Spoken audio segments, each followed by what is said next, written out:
I'm Connor Old, and welcome back to another episode of Old's Oscar Countdown. And this week, we're going to be looking at how the SAG Awards, the Screen Actors Guild Awards, affect the Oscar races, and how the Oscar, particularly the acting races in this episode, will affect the rest of the season, and what the sort of telltale signs are that we can predict for the Oscars night. But going on first, I want to talk about the SAG Awards Best Picture Award, I guess you would call it, which is Best Ensemble in an Acting Film. Now, I mentioned last week how SAG's predictability isn't necessarily spotless, that, you know, even their nominations weren't sort of representative of the Oscar sort of group that they predicted. A lot of times the winners don't line up to the Best Picture winners. Oftentimes they don't. And especially, I think in this scenario, Black Panther winning tells us a lot about the Best Picture race, but most importantly, it tells us that Black Panther probably won't win Best Picture, unfortunately, because this is a film that, you know, we have to remember, while it won this award, isn't up for BAFTA, so it's not going to win there. It's not going to win DGA. It didn't win PGA. It also has no directing noms at the Oscars. It has no editing nom at the Oscars. It has no acting nominations at the Oscars. I would be stunned, to say the least, if Black Panther ended up winning Best Picture at the Oscars. I think it's a great ensemble movie. I think people like it. I think its reward was the nomination. So really with this win, what it told me is that the race in my mind is between Roma, Green Book, and maybe The Favourite. Those are the movies that weren't nominated at SAG, but really the sort of potential frontrunners that were nominated at SAG were Star is Born and BlacKkKlansman. So them not winning SAG here sort of stunts a lot of their chances, just because a lot of these films don't have many award shows left to win. You look at something like Green Book, okay, it won PGA, but it's got a bunch of controversy around it. It missed director, so that hurts it. Roma missed editing, but overperformed at the Oscars, and there's only one, you know, a Globe for foreign film. It could win DGA, which is, I believe, tomorrow, which is what, you know, we think is going to happen. But say Spike Lee wins DGA, and then Roma really falls in all of our expectations, I think. It's going to make it really hard for us to judge the Oscar race, but if everything goes well, and what we predict maybe is going to happens. You know, Black Panther wins SAG. I was actually pretty happy with the night. I went for five for six. But Black Panther won SAG, Green Book won PGA, BAFTAs go to The Favourite, and DGA goes to Roma. Who do you pick? There's so many different movies. It's going to be such a hard Oscar night, and it really made it hard for us Oscar pundits, because I would have loved if BlacKkKlansman won SAG, and then Spike Lee won DGA, and then it was like, okay, great, you know, BlacKkKlansman is probably going to win.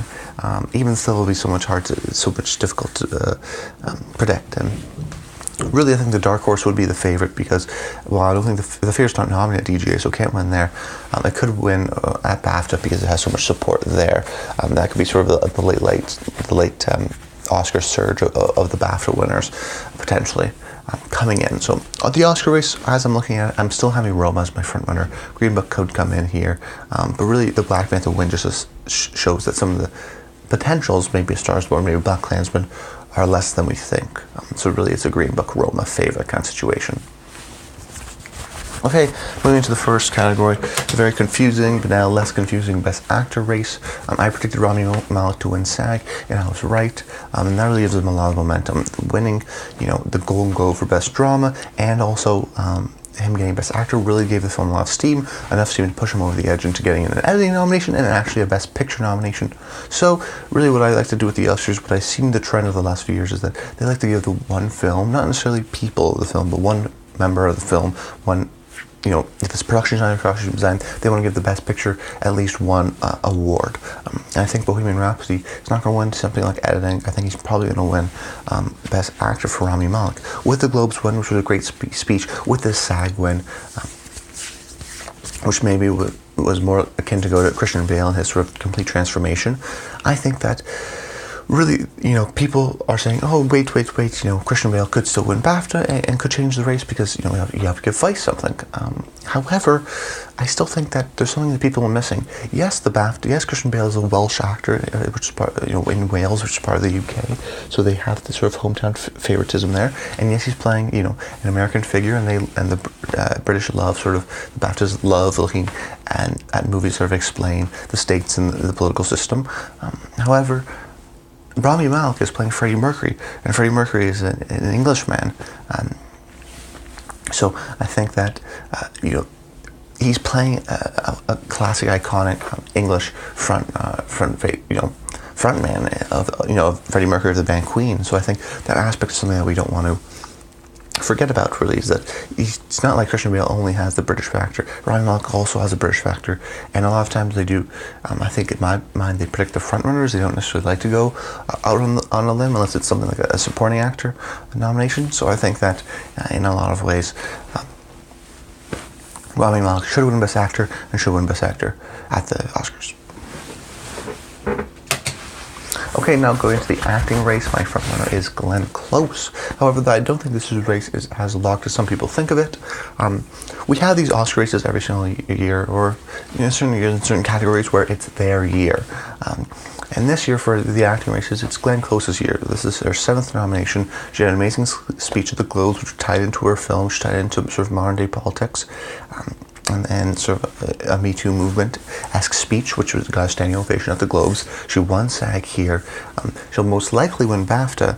However, her competition is not actually Lady Gaga anymore, because if Lady Gaga doesn't win SAG, her chances are out the door. Really, her potential upset is Olivia Colman for The Favourite. She has a very good chance of winning BAFTA, which would sort of stunt Glenn Close's chances. Plus, we also have to remember Glenn Close. This is a movie, The Wife, which got no other nominations. She's the sole nomination of the film. And is that narrative sort of strong? Hard to say. People really like her. They admire her. They appreciate her. I think this is her time. I think by winning SAG and by winning the Globes, even if she misses out on BAFTA, I still think she will get in at the Oscars. However, watch out for Olivia Colman, because The Favourite did very well at the Oscars, and if they want to give The Favourite, a big reward, if it's got potential for winning Best Picture, Olivia Colman could surprise. Okay. So, Best Supporting Actors next. I just want to do this one quickly because Mahershala Ali is the frontrunner by far. I think, his closest competition, Richard E. Grant, could have won. I thought he was going to win at Globes. He could have even won at SAG. But with Mahershala winning both these things, I think that the BAFTA is likely to happen. And even if, say, Richard E. Grant does win it, I think there's so much momentum behind Mahershala in the film of Green Book that I think the support will end up being for Mahershala. He survived all the controversy of the film. He's, won all these awards. So, even if Richard wins BAFTA, I still think Mahershala will get in for the Oscars. So right now, close to a lock is Mahershala Ali for Green Book for Best Supporting Actor. And then Best Supporting Actress. This is the interesting one of the night because the winner of SAG was none of the 3 frontrunners. It was actually Emily Blunt for A Quiet Place, which made things so much more confusing for Oscar pundits, but maybe a good sign for Regina King. Now, the sort of easy answer would have been if, say, Amy Adams won SAG and she also won BAFTA, or Rachel Weisz won SAG and also won BAFTA. There would be like, okay, there's these 2 industry awards. Regina King has gotten no industry awards. She hasn't been nominated for any industry awards. Therefore, she's not going to win the Oscars. Right? Well, we don't know. It was a big surprise that she didn't get an at SAG or BAFTA. Not enough to win. But because Emily Blunt for A Quiet Place got won for SAG, she's not even nominated for BAFTA. So the BAFTA and SAGs will split, and she's not even nominated for the Oscar. So who do you go into the Oscar night? Will you go with Regina King with the Golden Globes win and her sort of awards pedigree in the film, potentially doing well? Will you go with one of the favorite women, Emma Stone, Rachel Weisz, or will they cancel each other out? Okay, and then who's left? Amy Adams for Weisz? That's a possibility because she could win BAFTA, even though I don't think she is, because of the Christian Bale support for Weisz. It's not going to be there anymore. Probably Rami Malek. So if they want to give Weisz something, they'll go to Amy Adams. However, there's not really a big conversation. Plus, you also have to note that Glenn Close, if she should win, is sort of the makeup award. This will be Emmy Adams' 6th nomination, but she's still not the biggest Oscar actress loser. That's Glenn Close, of course. So they'll deal with Glenn Close first, then they'll do Amy Adams. So who are you looking at? Marina de Tavira. Potentially, the Roma support is there. She's the only actress in the film, but she got in nowhere else except for the Oscars. So it was a bit of a surprise to see her even get nominated. I think that's the strength of the film and less of the strength of her. Although she could be a surprise dark horse. But I'm not going to predict someone going to the Oscars night with no support whatsoever. It's going to be really difficult if I choose that. So the option is kind of Regina King, who is well liked by her peers, does very well at industry awards when she's nominated, and I think she has this momentum. And I think that while people may switch to Rachel, whoever the BAFTA winner is, if they have an amazing speech, I still think I'm going to stick with Regina King because I think people like this film, and he's still got 3 nominations, strong ones, for Adapted Screenplay and Best Score. And it has the potential to win even Best Score as well. So it could walk away with 2 awards. Regina King is a winner at the end of the day, similar to someone like Alfonso Cuarón at these award shows. So I think that while it's confusing, while, the favorite girls can put the vote, Amy Adams could win BAFTA, or one of them could win BAFTA, I still think I'm going to go with Regina King. So actually, despite BAFTA, I could switch a lot of these things, but I went 5 for 6 going to SAG. These were my nominations going into SAG. These were my nominations, when I heard the Oscars, the first Oscar video. I feel good about these guys. There could be a surprise. There could be Maria de Tavira, but it's one of those things where you don't beat yourself up too much about it because it's just so hard to see ahead of time. It's so hard to really predict and put yourself out on the line when it doesn't even win any award shows. But that's the sort of the fun of the Oscar race. That's about it, guys. Stay tuned next week. We're going to have a lot of fun. I think actually this weekend is BAFTA, so I'm going to have a BAFTA reaction video, and then we're going to go into sort of more depth of sort of locks and upsets, and then even the tech categories. All these are going to be Fridays or Thursdays every single week. Stay tuned, subscribe, hit the bell notification so you never miss a video. That's about it. I hope you guys enjoy the video, and until next time, stay tuned.